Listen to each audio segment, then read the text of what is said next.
Purihin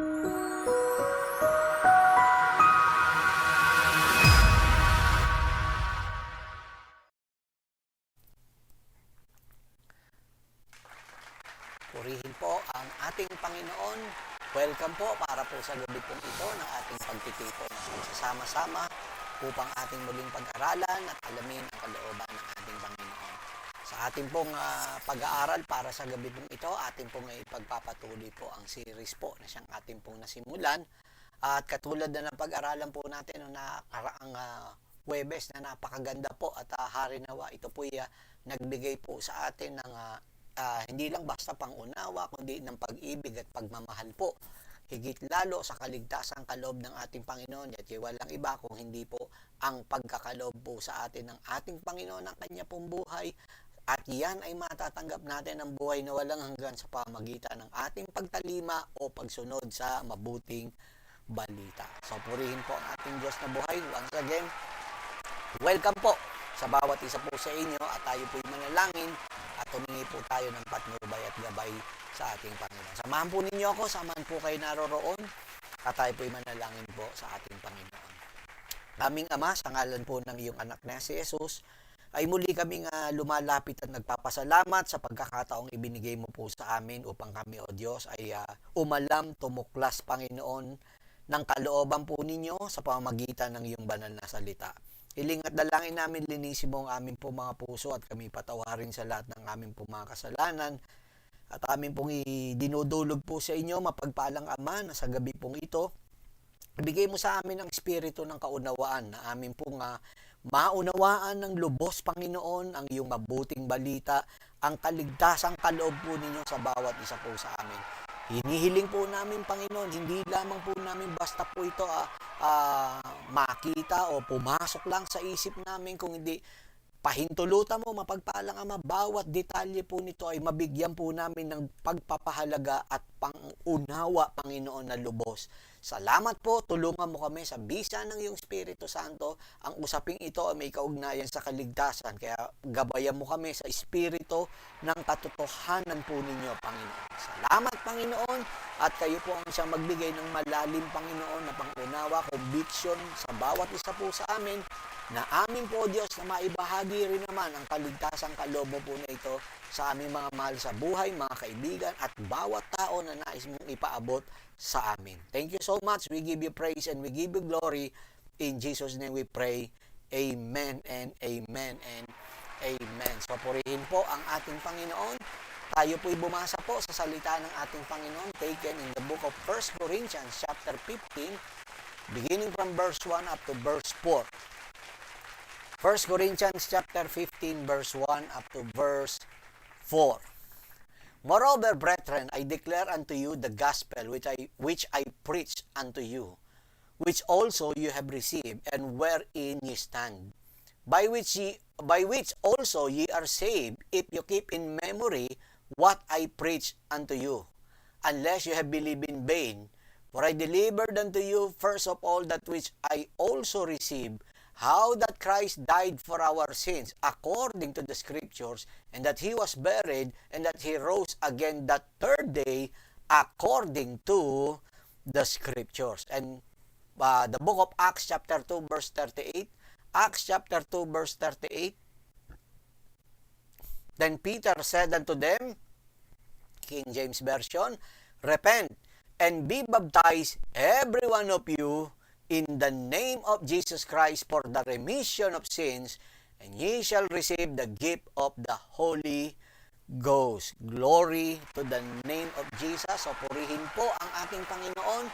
As I have mentioned, we have started the series po, which has the title po na Unashamed. Talagang hindi po natin dapat kahiya, no? At iyan ang unang paksa po natin, no? In our first subject po, para po dito tinalakay po natin ang title po na I am not ashamed. And then tinalakay naman po natin just last week po, yung pangalawa po na paksa po natin ay wala pong iba, itong new birth, the new birth experience. And for tonight, ang ating pagtalakay po ay pinamagatan po nating death, which is repentance, the first part of the gospel. Ayan, no? So, bakit ko po sinabing the first part of the gospel? In fact, sa nabasa po nating text kanina po, no? Earlier, no? Nabanggit ko po in 1 Corinthians chapter 15 verse 3, binanggit po rito ni Apostol Pablo ang tatlong elemento po ng tinatawag po na bahagi ng tinatawag na mabuting balita at walang iba kundi ang pagkamatay ng ating Panginoon, ang kanyang paglilibing at ang kanyang pagkabuhay na maguli. So, yan po yung tatlong bahagi po ng mabuting balita. And in fact, no, the word gospel po na ito na nababanggit ko na rin for the two previous na pag-aaral, two subject na pag-aaral po natin during that past 2 weeks po na yan, no? Ang gospel po, ang ibig po sabihin ay definitely good news and it derived from the Greek word evangelion, no?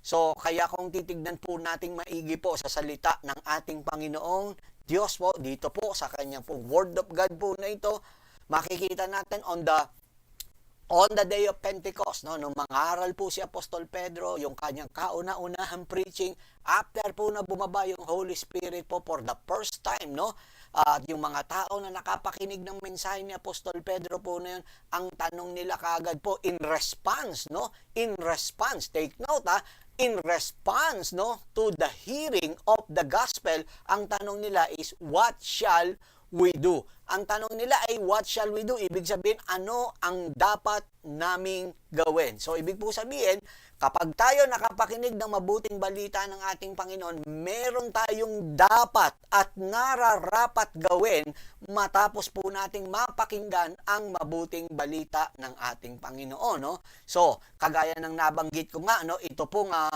evangelion po na ito, no, which is the Greek word for the English word good news or gospel nga po na ito, ito po yung napag-aralan rin at naibigay ko rin po ang pakahulugan nung nakaraang linggo, no? It means also a sacrifice given in thanks, no? Given in thanks for good things. Ibig sabihin, ito po isang sakripisyo, pag-aalay po, no, na kung saan na ibinibigay natin bilang pasasalamat, no?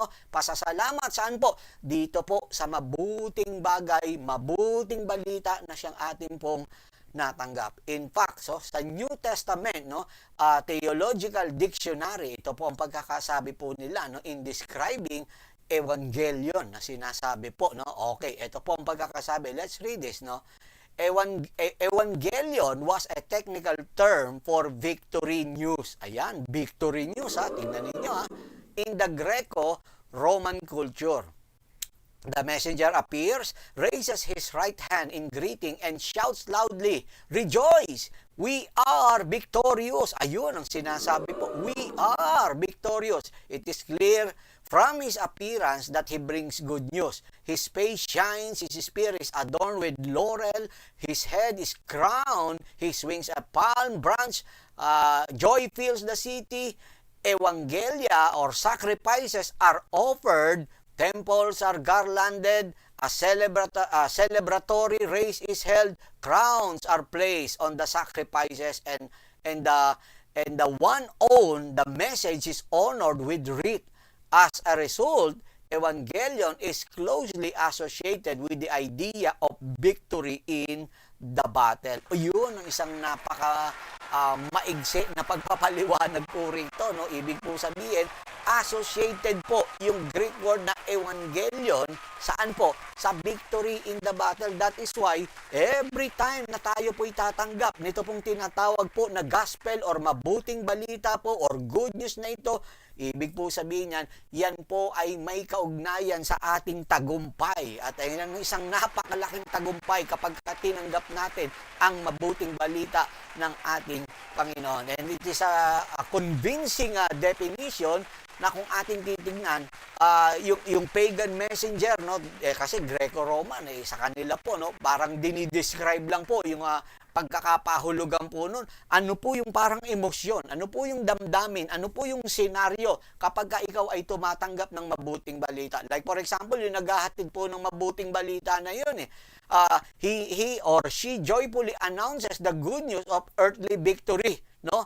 And makikita ninyo, kapag narinig po yung good news na yun, grabe po yung mga tao. Wow, nagsisigawan talaga po sila. nagpapalakpakan sila, nagse-celebrate sila. Bakit po? Nakatanggap sila ng good news. At ang good news na natanggap nila, sila po ay naging matagumpay. So, sa atin po bilang isang mananampalataya, ang magandang katanungan ay ito, how should we respond to the wonderful news of Christ's eternal victory over sin, Satan, and death on our behalf? Yan ang maganda. Paano nga raw tayo tutugon ngayon, mga kapatid kaibigan, sa napakaganda po na balita, no, na walang iba na ibinigay ng ating Panginoong Jesucristo po sa pamamagitan po yung tinatawag na pagtanggap natin ng eternal victory. Saan po? Sa pamamagitan ng kasalanan, kay Satanas, no, sa demonyo at maging sa kamatayan. Ano nga ang dapat na maging responde po natin? Hindi po ba matindi dapat ang tugon po natin? Kagaya nung Day of Pentecost, ang tanong nila, what should we do? Yun ang tanong nila, what should we do? Yun Ano yung dapat naming gawin? So, let's read this para maintindihan natin. In Acts chapter 2, verse 36 up to verse 38, this is the context po ng ating pong binabanggit po na yan. No? On the day na nag-preach po si Peter, sa araw ng Pentecostes or Pentecost. Verse 36. Therefore, let all the house of Israel know assuredly that God had made the same Jesus, whom ye have crucified, both Lord and Christ. Now, when they heard this, eto na, nung mapakinggan po nila to, yung preaching na to ni Peter, ito, ano na po ito, no? Parang binubuod na po sapagkat nangaral na po si Apostol Pedro. Verse 14 pa lang, nag-umpisa na po siya. O, tignan ninyo, sabing gano'n ng verse 37. Now, when they heard this, they were pricked in their heart. Ayun, parang nasugatan sila sa kanila po mga puso. And said to Peter and to the rest of the apostles, men and brethren, what shall we do? Yun ang sabing ganon. Men and brethren, what shall we do? Ay, sagot ni Peter, verse 38. Then Peter said unto them, repent and be baptized. Hallelujah.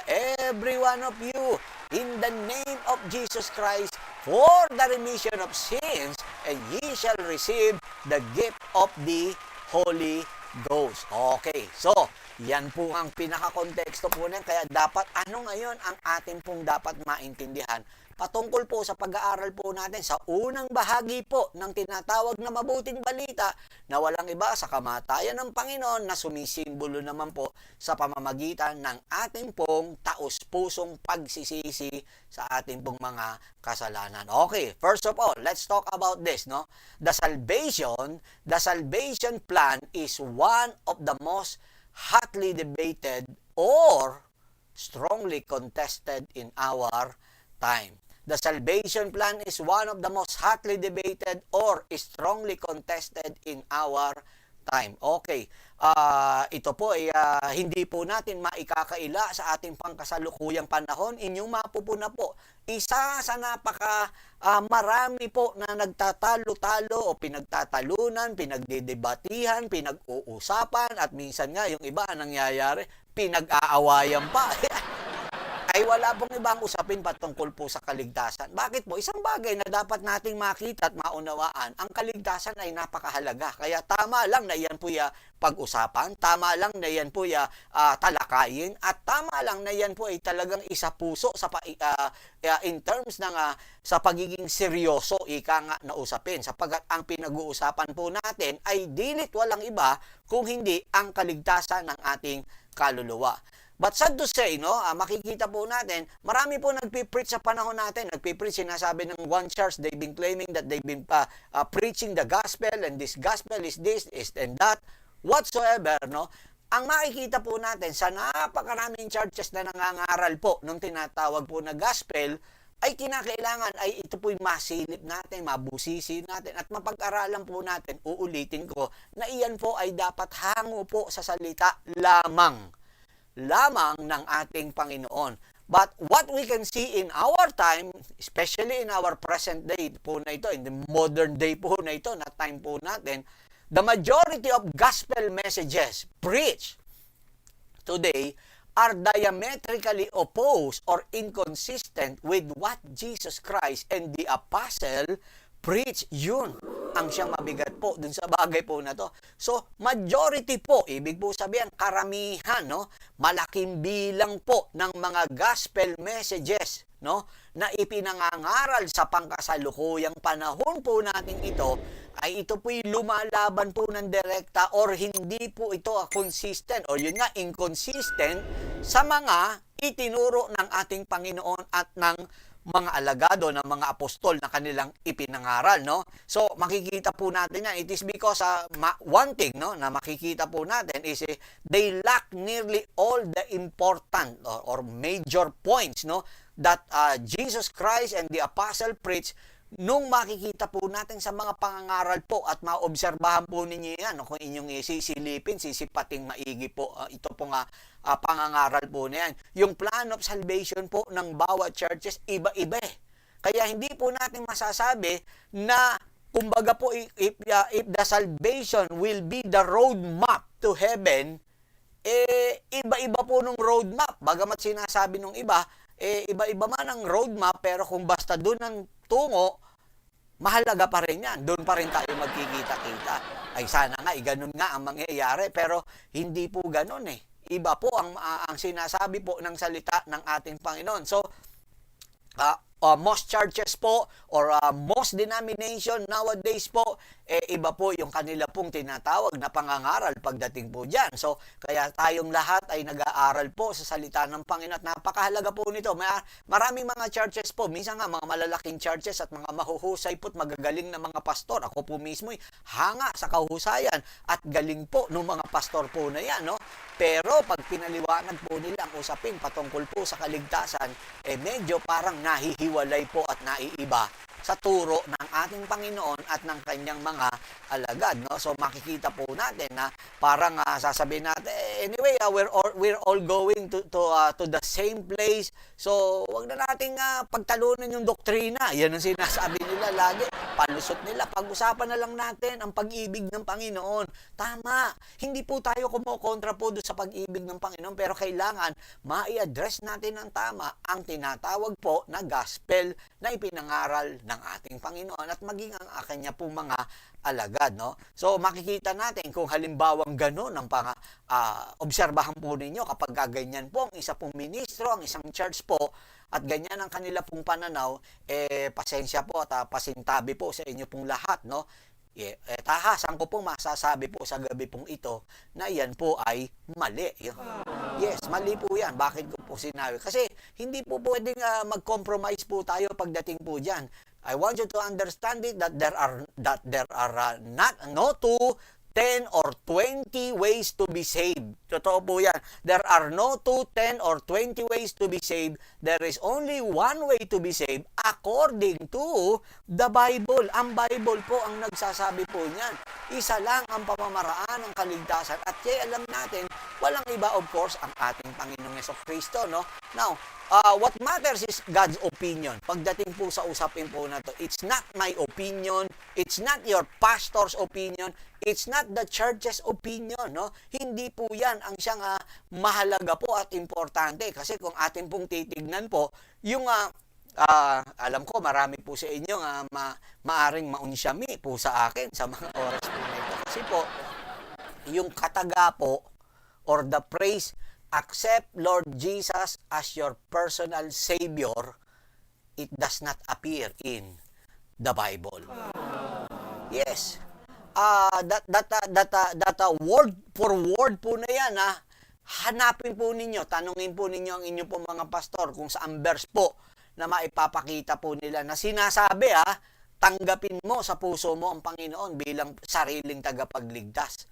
Bibigay nila yung Romans chapter 10 verse 9. Hindi naman sinabi ron na tanggapin mo. Iko-confess mo. Yun ang sinasabi.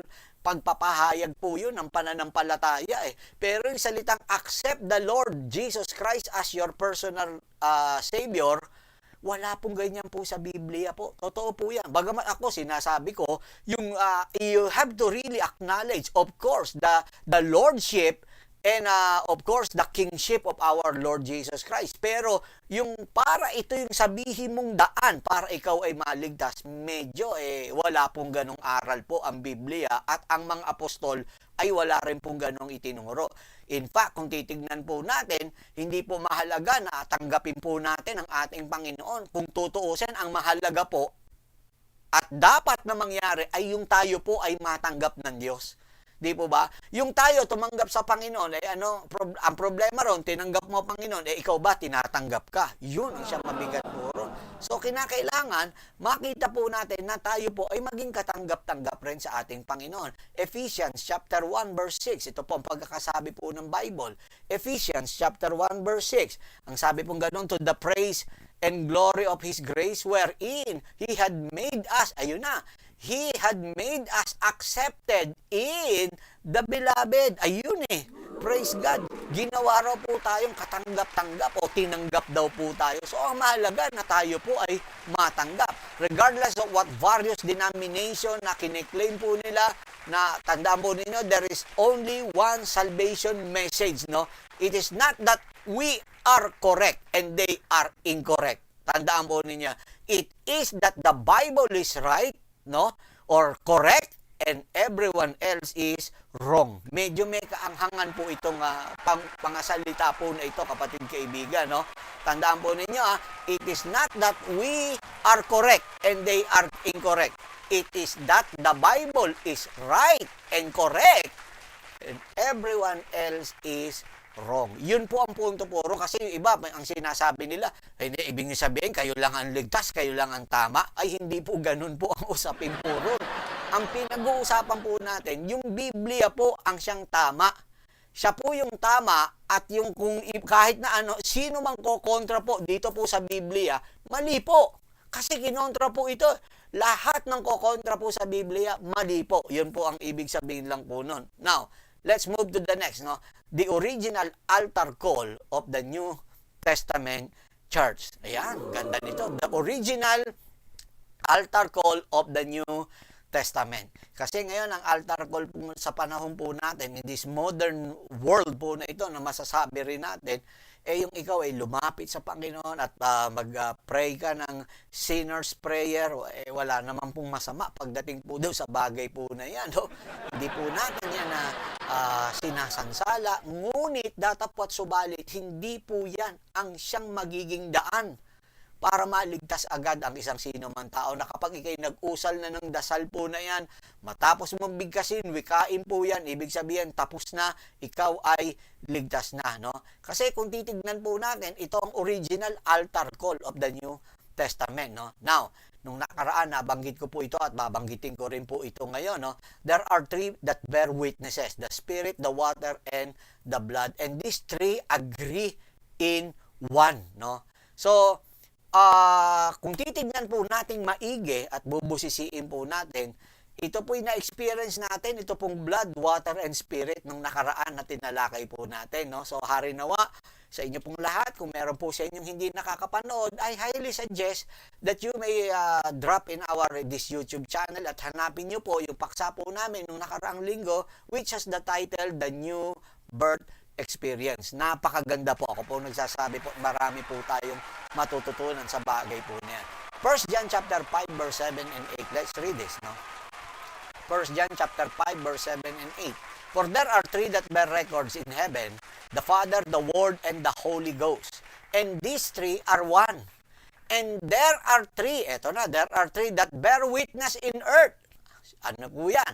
The Spirit, and the water, and the blood. And these three agree in one. Yun ang sinasabi po.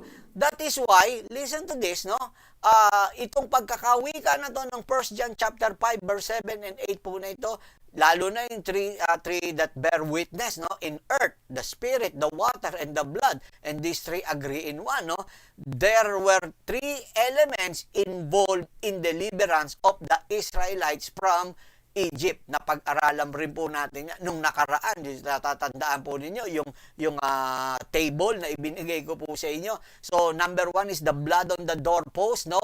At yung Red Sea, experience po nila na yun. And then the pillar of cloud and fire which represent blood, water, and spirit. Kalinaw-linaw po niya na look at the consistency ng lahat-lahat ng yon. Hindi mo po pwedeng i-skip ang isa doon sa lahat-lahat ng yon. Exodus chapter 12 verse 13. Exodus chapter 12 verse 13. And the blood, ang sabing ganun, and the blood shall be for a token upon the houses where ye are. And when I see the blood, I will pass over you. Kaya dito nag-start po yung Passover. Ayan.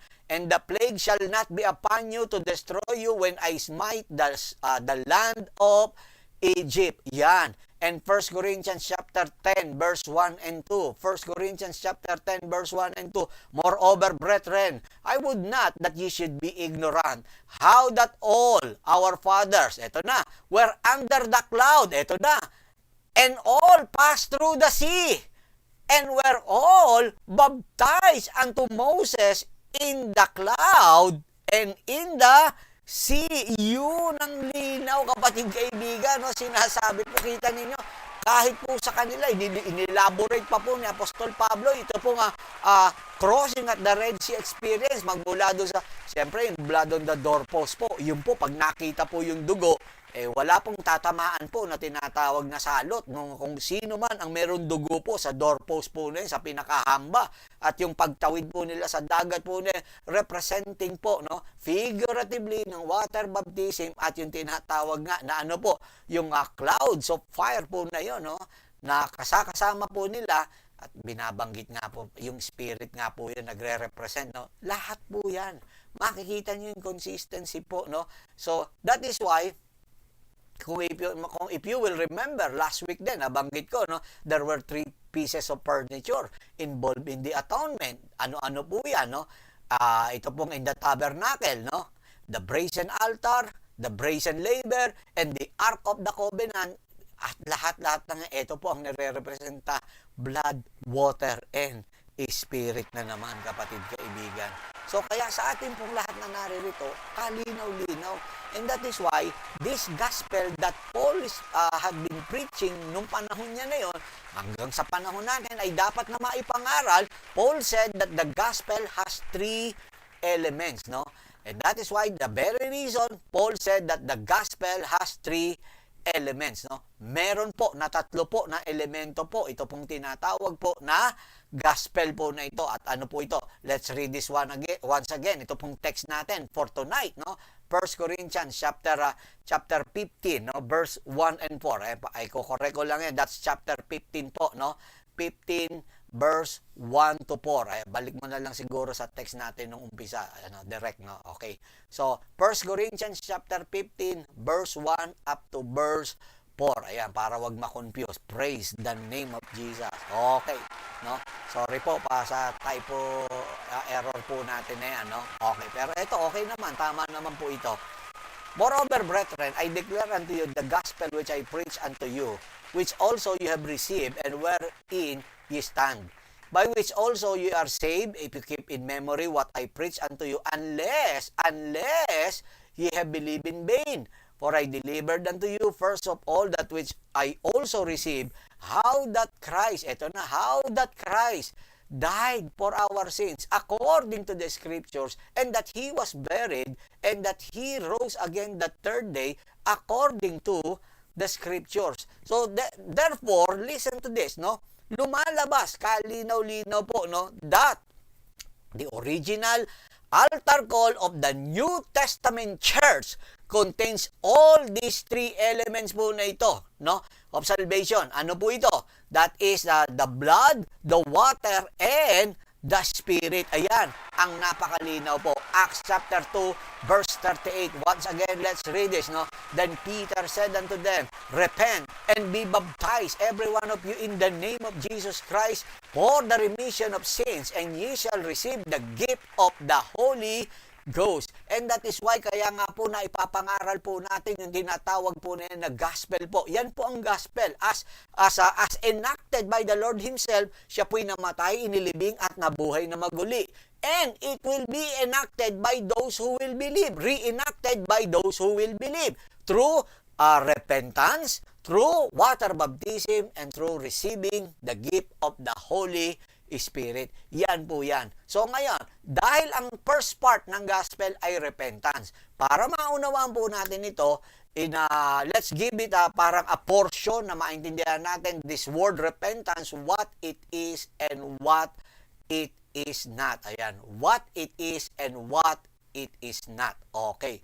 So, yan po ang ibig po sabihin niya, what it is and what it is not. Okay, tingnan po natin maigi.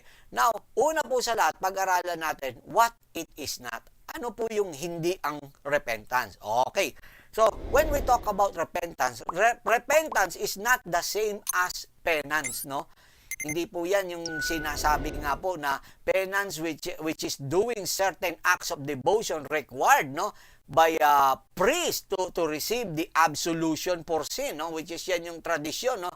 You know, that is not biblical na tinatawag po na yan, no? So, yan po yung tinatawag na parang yung sa sarili mo, yung self-mortification or pwedeng self-punishment, no? Yung penance po na yan, penitensya po yan eh. You know, that is not a biblical. Hindi po yan nasa Biblia po. Wala po sa Bible po no na kinakailangan parusahan mo ng parusahan sarili mo at para ikay mapatawad sa kasalanan mo. Parang gano'n. Kaya kita nyo, sorry po doon sa mga kababayan po nating mga Katoliko, lalo na itong pagmahal na araw. Kita nyo, may ginagawa pa iba. Nagpapapako pa sila po sa krus. No? Yung mga nagpipinitensya, yan po yan. Hindi po yun.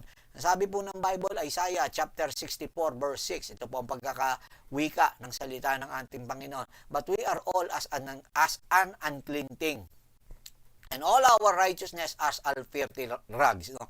Kita niyo ating righteousness daw parang filthy rags, basahan. And we all do fade as a leaf, and our iniquities like the wind have taken us away. So, yan po ang sinasabi po. Kaya hindi po yung kapag ka ikaw ay nagpipinitensya, nagsasakripisyo ka ng ganon, ikaw ay mapapatawad at mabuburay ka sa kasalanan mo. That is not repentance. No? The second thing, repentance is not merely feeling sorry for your sins. No? It is not merely feeling sorry for your sins. No? Although that is part of it. So, ibig po sabihin, bagamat na ito naman ay bahagi din naman, kahit papano, na ito'y naging bahagi na kinakailangan may maramdaman ka. Pero hindi ibig sabihin, nakaramdam ka lang ng ganon. Ang ibig sabihin na po nun ay repentance na. Because, you know, when we talk about repentance, no, this is godly sorrow that leads us to repent. Yan po yan. And another thing, real repentance causes us to make many changes in our lives. Yan po yan. Meron pong pagbabago. Let's read this in the book of 2 Corinthians chapter 7 verse 10 up to 11 as mentioned, no, by Paul, no. Ito po, no, as elaborated by Paul himself, no. 2 Corinthians chapter 7 verse 10 to 11. For godly sorrow worketh repentance to salvation, not to be repented of, but the sorrow of the world worketh death. For behold, this selfsame thing that ye sorrowed after a godly sort, what carefulness it wrought in you. Yea, what clearing of yourselves. Yea, what indignation. Yea, what fear. Yea, what vehement desire. Yea, what zeal. Yea, what revenge. In all things, ye have approved yourself to be clear in this matter. Praise the name of Jesus. So, yan po yung binabanggit po, no? That is why it is not just feeling sorry, no, for what we have done. Although kasama po yun, hindi po pwedeng mawala po yun. But it doesn't necessarily mean you feel sorry. It could mean repentance as the Bible na talagang defined this word po na ito. So, for us to understand it clearly and better, let's talk about repentance as what it is. Okay. What it is. Repentance, what it is. Okay. Now, when we say repentance is the first action step that we should take toward salvation. Repentance is the first action step that we take toward salvation. So ito po kasi ang unang-una po na bahagi po na gagawin po natin patungo sa tinatanggap na patungo po do sa tinatawag na pagtanggap natin ng kaligtasan ay kinakailangan po yung tinatawag na pagsisisi. Okay. When you say repentance is a personal but often public step bringing about positive result in our lives, no? Ito po bagamat personal po ito, pero kahit personal po ito, ang ibig po sabihin, ito po isa pong pampubliko na hakbangin na makikita ng napakarami po yung resulta po na ibubunga nito sa ating pong buhay.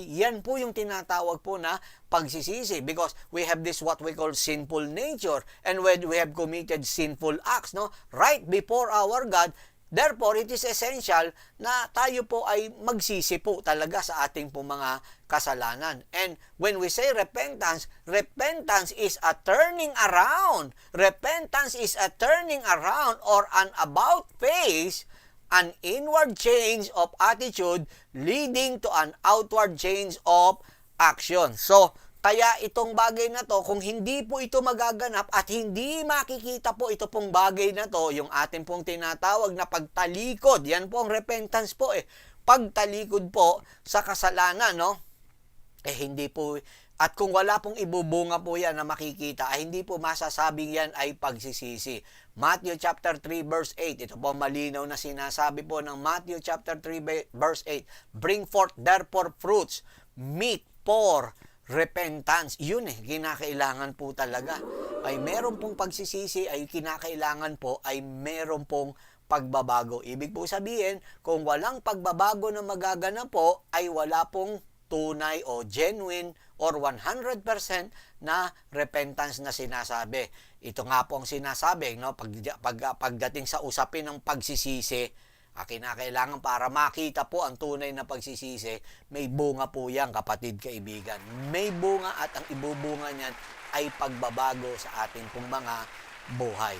And another thing, repentance is essential for salvation. Yan. It is essential for salvation because God wants to save us but requires us to respond to His love by turning from sin. Kinakailangan po talaga to, kapatid kaibigan. That is why in Luke 13:3, tignan niyo ang pagkakasabi po, ang ating Panginoon mismo ang sabi, I tell you, nay, but except ye repent, ye shall likewise perish, no? So, that is why, the moment na tayo po ay nagre-repent, nagsisisi sa ating po mga kasalanan, what we are doing is we are applying the death of Christ, no, in our life. Ganun lang po yun. And we are making it effective, no? Ito pong repentance po na ito na in-apply po natin sa buhay po natin, nagiging epektibo po siya. And another thing, repentance takes decision on your part to turn back to God in your attitude and go back to God in your actions. Ayan. Ganyan po yung tinatawag niya. If you remember, ito pong prodigal son, meron siyang tinatawag po na repentant heart, no? May realization siya, no? Naalala niya yung kanyang ama. So, doon sa kanyang ama na naalala niya, naramdaman niya, no? Na talagang mali yung ginawa niya. Pero hindi lang niya basta naramdaman ang ginawa niya. Meron siyang ginawang pagdidesisyon. Lumapit siya at buong pagpapakumbaba, kinilala niya ang kanyang pagkakamali. Okay, Luke chapter 15 verse 18. Luke chapter 15 verse 18. Sabi niya, ng prodigal, ng prodigal son, I will arise and go to my father, and I will say unto him, Father, I have sinned against heaven and before thee. So that is why repentance makes sense para po sa mga magulang, no? It doesn't matter, how far your loved one goes, gaano man sila napariwara, gaano man sila nagkamali o naging pusaliman po ang kanila pong mga buhay po na yan. Tandaan po ninyo, kapatid kaibigan, yung tinatawag po na yan na pagsisisi po at lalo na po yung nanunumbalik po at buong pagpapakumbaba na lumalapit po kahit sa magulang o yan, ginawa po niya nung prodigal son. Yan po ang tunay po, no? That is why, sa ating pong lahat, as I have mentioned, the moment na tayo po'y mag-repent po, ito po ay nagiging epektibo po sa ating pong buhay na ina-apply po natin ang kamatayan po ng ating Panginoong Hesukristo, no, sa ating po mga buhay. Romans chapter 6 verse 6 and 7. Knowing this, Romans chapter 6 verse 6 and 7, knowing this, that our old man is crucified with him, that the body of sin might be destroyed, that henceforth we should not serve sin, for he that is dead is freed from sin. Yan ang sabi pong ganon. So, yan po yung tinatawag po na pagsisisi. Kaya po ngayon po, napakahalaga po sa pangkasalukuyang panahon po natin ngayon na maintindihan at maunawaan ang tinatawag na unang bahagi ng tinatawag na mabuting balita ay ang kamatayan, at ang kapat-tapat po nito na ating gagawin ay ang ating pong pagsisisi po sa kasalanan. Ulitin ko po uli, no? Hindi po tayo 100% na nagdi-disagree, but of course, no, yung ginagawa po ng iba na altar call at pagkatapos say this sinner prayer, wala pong ganun po sa Bible. So, sa totoo lang, it has been a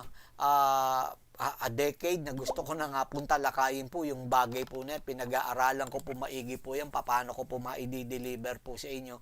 Wala po talaga akong nakita po dito sa Bible po na nung nag-altar call sila Peter at pagkatapos sinabi ni Peter, sumunod kayo sa maikling panalangin na ito.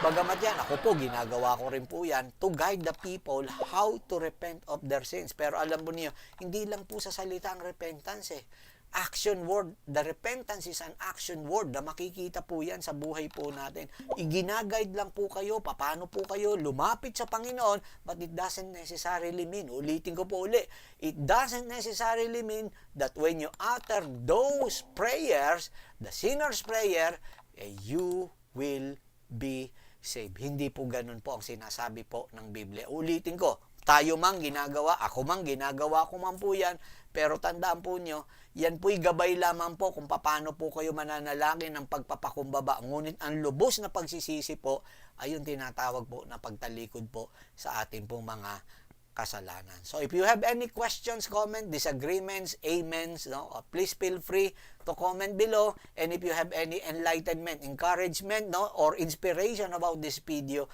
kindly also leave your comment here, no. And thanks for joining us here in our Thursday night training online service po. Until next week po sa ating pag-aaral, I speak blessing, I speak power, favors, and provision to each and every one of you. And this coming Sunday, atin po ipagpapatuloy po sa ating Sunday online service. Ito pong series po na tinatalakay po natin, na ito na po yung I will say na the last subject po para po doon sa series po na tinatalakay natin. And this Sunday at tatalakayin po natin, we have this title, Ready or Not, Storms Will Come. Ready or not, storms will come. And this coming Thursday, in continuation, kasi first part of the gospel ang tinalakay po natin, we will move to the second part, no? Which is ano po yan? Burial. Ito po, no? Burial or water baptism, the second part of the gospel. So, well, that's the word of the Lord here for tonight here in our TNT online service. Until next week, God willing, this is Pama speaking for Jesus Christ, one God, one gospel church, saying, may the peace of God, which surpasses all understanding, guard your heart and mind through Christ Jesus our Lord. God bless you.